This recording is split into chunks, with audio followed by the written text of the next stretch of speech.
En este video vamos a revisar el tema de recursividad. Una función recursiva es aquella que se invoca a sí misma. 2. Que nos permite expresar algoritmos complejos en forma compacta y elegante, pero sin sacrificar la eficiencia. Y 3. Resuelve un problema resolviendo una o más instancias menores que el mismo problema. La recursión tiene algunas reglas.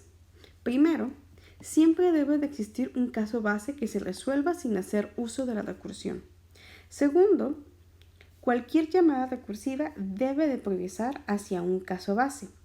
3. Vamos a asumir que toda llamada interna funciona correctamente. Y 4. Vamos a evitar duplicar el trabajo resolviendo la misma instancia de un problema en llamadas recursivas compuestas. Entonces, como primer ejemplo, vamos a calcular el factorial de n o de un número. Y para eso tenemos que analizar qué significa esto. El factorial de un entero positivo n es el producto de todos los números enteros positivos desde 1 hasta n. Es decir, n factorial es igual a 1 por 2 por 3 por hasta multiplicarlo por n menos 1 y finalmente por n. Matemáticamente lo vamos a definir como que n factorial es igual a 1 si n es igual a 0 y como que n factorial es igual a n menos 1 factorial por n para cualquier valor de n mayor que 0. Entonces, si buscamos el factorial de 5, este va a ser 1 por 2 por 3 por 4 por 5. Pero a su vez podemos decir que 5 factorial es igual a 4 factorial por 5. Y 4 factorial es igual a 1 por 2 por 3 por 4. Pero a su vez podemos decir que 4 factorial es igual a 3 factorial por 4. Entonces 3 factorial es igual a 1 por 2 por 3. Pero también podemos decir que 3 factorial es igual a 2 factorial por 3. 2 factorial es igual a 1 por 2. Pero también podemos decir que 2 factorial es igual a 1 factorial por 2. Finalmente, 1 factorial va a ser igual a 1. Ahora sí, vamos a pasar esto a código. En este caso, nosotros vamos a pasarlo a código Python. Y lo primero que vamos a hacer es definir nuestra función factorial a la cual le vamos a pasar como parámetro el número del cual queremos calcular el factorial. Y entonces vamos a establecer nuestro caso base. Para nuestro caso base vamos a tomar en cuenta dos cosas. Primero, que ya sabemos que si n es igual a 0, nuestro resultado va a ser 1.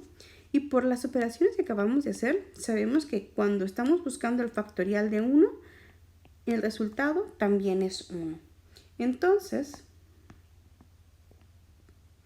ahora establezcamos nuestro caso base. Podemos decir que cuando n es menor o igual a 1, el valor que queremos retornar es un 1. Ahora sí, vamos a definir nuestro caso recursivo.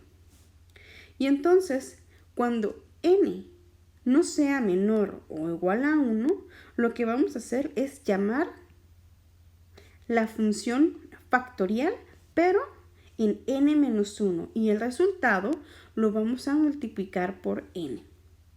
De esta manera, si yo mando llamar la función factorial que acabamos de definir con el valor 3 como parámetro, lo que va a pasar es lo siguiente. Va a entrar y va a preguntar, ¿3 es menor o igual que 1? Como no es el caso, entonces se va a ir a la excepción y nos va a retornar la función factorial en n-1 y el resultado lo va a multiplicar por n. n-1 en este caso va a ser 2, entonces se vuelve a llamar la función factorial, pero ahora con el 2. Volvemos a entrar y volvemos a preguntar, ¿2 es menor o igual que 1? Como no es el caso, entonces volvemos a retornar otra llamada a la función factorial, pero ahora en n-1. Y el resultado lo multiplicaremos por n. En este caso, n-1 va a ser 1 y el resultado lo multiplicaremos por 2. Entonces, volvemos a llamar la función factorial, pero ahora con n igual a 1. Y preguntamos, ¿1 es menor o igual que 1? Como la condición se cumple, entonces simplemente retornamos un 1. Y ahora empezamos a hacer las multiplicaciones hacia atrás. Y es 1 por 2 por 3 y esto nos va a dar un 6, lo cual es correcto. Siguiente ejemplo. Calcular el enésimo término de la sucesión Fibonacci.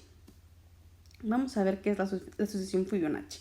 Esta comienza con los números 0 y 1 y a partir de estos cada término es la suma de los dos anteriores. Entonces aquí podemos ver, el primer término es 0 y el siguiente término es 1. Todos los demás los vamos a calcular a partir de la suma de los dos anteriores. Entonces 0 y 1 me va a dar 1. 1 y 1 me va a dar 2. 1 y 2 me va a dar 3. 2 y 3 me va a dar 5. 3 y 5 me va a dar 8.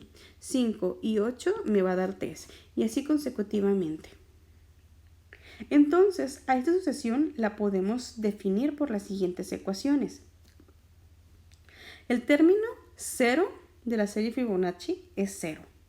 El término 1 de la serie Fibonacci es 1. Y todos los demás términos van a ser igual a la suma de los dos términos anteriores, es decir, el término n-1 más el término n-2. De esta manera, si nosotros queremos calcular el término 2, entonces ocupamos sumar el término 1 y el término 0. El término 1 ya sabemos que es 1 y el término 0 es 0. 1 más 0 me va a dar 1. Efectivamente, el término 2, que es este, es un 1.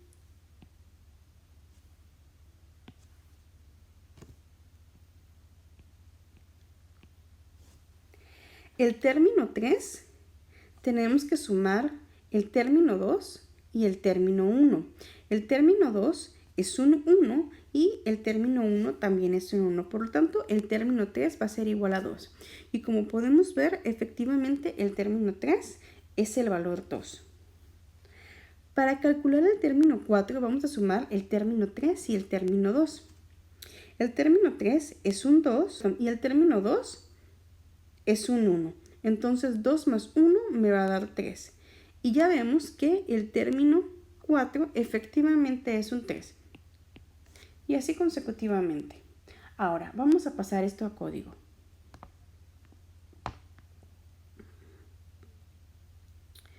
Entonces vamos a definir nuestra función Fibonacci a la cual le vamos a mandar el término que nosotros queremos calcular o que queremos conocer. Y entonces, de hacer estas ecuaciones anteriores, podemos rescatar cuál va a ser nuestro caso base. Ya sabemos que cuando el término es el 0 o es el 1, ya sabemos que cuando el término es el 0, queremos regresar un 0. Y cuando el término es el 1, queremos regresar un 1. Por lo tanto, cuando t sea igual a 0 o cuando t sea igual a 1, vamos a retornar la misma t. Y aquí está el caso base, en el cual no hacemos uso de la recursión. Ahora sí, vamos a proceder a definir el caso recursivo. Y ya sabemos que cuando nosotros queremos calcular otro término, vamos a hacerlo con con los dos términos anteriores. Entonces, para el caso recursivo vamos a mandar a llamar otra vez la función Fibonacci, pero en t menos 1 más la función Fibonacci en t menos 2. Entonces, si corremos esto y mandamos como parámetro el 5, lo que va a pasar es lo siguiente. Va a entrar el número 5 y va a preguntar, ¿t es igual a 0 o igual a 1? Como no, entonces se va a ir al caso recursivo y va a mandar llamar a Fibonacci en t-1 más Fibonacci en t-2. Eso es Fibonacci en 4 y Fibonacci en 3. Entonces ahora tenemos que resolver Fibonacci en 4 y volvemos a entrar y volvemos a preguntar, ¿4 es igual a 0 o igual a 1? Como no, entonces nuevamente entramos al caso recursivo y mandamos llamar la función Fibonacci en t-1 más Fibonacci en t-2. Y esto nos va a dar Fibonacci en 3 más Fibonacci en 2. Ahora tenemos que resolver Fibonacci en 3. Entonces volvemos a entrar y volvemos a preguntar. ¿T es igual a 0 o igual a 1? Como no es el caso, entonces otra vez seguimos con el caso recursivo y mandamos llamar Fibonacci en T-1 más Fibonacci en T-2. Esto nos va a dar Fibonacci en 2 y Fibonacci en 1. Ahora tenemos que resolver Fibonacci en 2. Entonces volvemos a entrar a la función y preguntamos, ¿T es igual a 0 o igual a 1? Como no es el caso, entonces proseguimos al caso recursivo. Y vamos a mandar llamar a Fibonacci en T-1 más Fibonacci en T-2. Esto es Fibonacci en 1 más Fibonacci en 0. Y ahora sí, tenemos que resolver Fibonacci en 1. Cuando entramos preguntamos, ¿T es igual a 0 o igual a 1? Como si es igual a 0 o igual a 1, devolvemos T. Entonces Fibonacci de 1 me va a dar 1. Y ahora tenemos que resolver Fibonacci en 0. Y entramos y preguntamos, ¿0 es igual a 0 o igual a 1? Como la condición se cumple, entonces retornamos nuevamente T. Y entonces Fibonacci en 0 nos va a dar 0. Cuando nos regresamos y hacemos la suma de todos los términos, el resultado nos va a dar 5. Y nosotros podemos ver que el término 5 efectivamente es un 5.